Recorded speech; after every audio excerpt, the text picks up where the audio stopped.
wabarakatuh. Perkenalkan, nama saya Syeka Wariska, NIM 2020104122. Prodi jurusan Hukum Ekonomi Syariah, Fakultas Syariah dan Hukum. Baiklah, di sini saya akan menjelaskan materi tentang asas-asas umum, hukum acara peradilan agama, dan sumber hukum acara peradilan agama. Asas-asas umum hukum acara peradilan agama menurut Undang-Undang Nomor 50 Tahun 2009 tentang Peradilan Agama, yang terdapat 7 asas, yaitu sebagai berikut. Yang pertama, asas personalitas keislaman.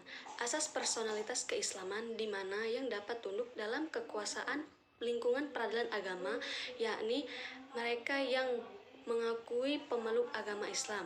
Oleh karena itu, ketundukan personalitas Muslim kepada lingkungan peradilan agama bukan merupakan tundukan yang bersifat umum. 2. Asas kebebasan. Asas kebebasan merupakan asas yang paling sentral dalam kehidupan peradilan, karena kekuasaan kehakiman merupakan kekuasaan negara yang merdeka untuk menyelenggarakan peradilan guna menegakkan hukum. 3. Asas wajib mendamaikan. Asas mendamaikan dalam peradilan agama sejalan dengan konsep Islam dinamakan Islah, yang artinya mendamaikan.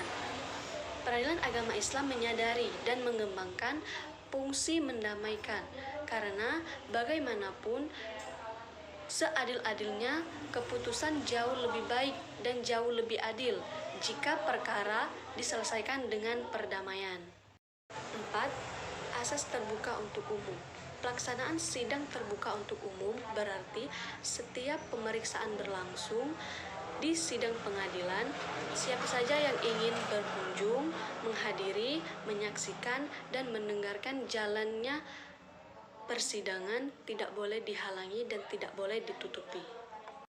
5. Asas legalitas dan asas equality atau persamaan.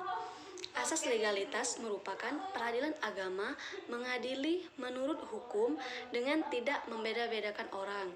Asas ini diatur dalam pasal 3 ayat 2, pasal 5 ayat 2, dan pasal 6 ayat 1 Undang-Undang Nomor 48 Tahun 2009 tentang Kekuasaan Kehakiman. Asas equality atau persamaan hak. Dalam peradilan, semua orang sama hak dan sama kedudukannya. 6. Asas sederhana, cepat, dan biaya ringan.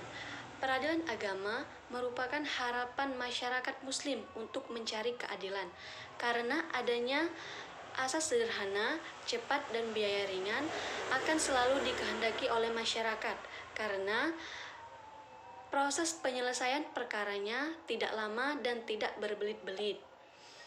Biaya ringan artinya biaya yang sederhana, sehingga masih terpikul oleh rakyat.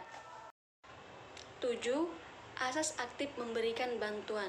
Dalam asas ini, hakim hendaknya memberikan bantuan secara aktif, dengan tujuan memberikan bantuan diarahkan untuk mewujudkan praktek peradilan yang sederhana, cepat, dan biaya ringan. Sumber hukum acara peradilan agama.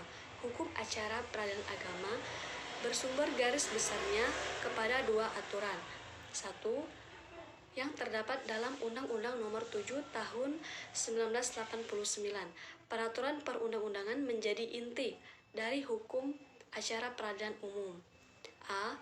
HIR atau Herzin Island Reglement atau disebut RIB, Reglement Indonesian dibarui, yang dimuat dalam Lembaran Negara Nomor 16 Jo 57 Tahun 1848. B. RGB, Reich Reglement Boy Western, disebut juga Reglement untuk daerah seberang Jawa Madura, yang ditetapkan dalam 2 ordonansi 11 Mei 1927 dan dimuat dalam Lembaran Negara Nomor 22 Tahun 1927 yang mulai berlaku tanggal 1 Juli 1927.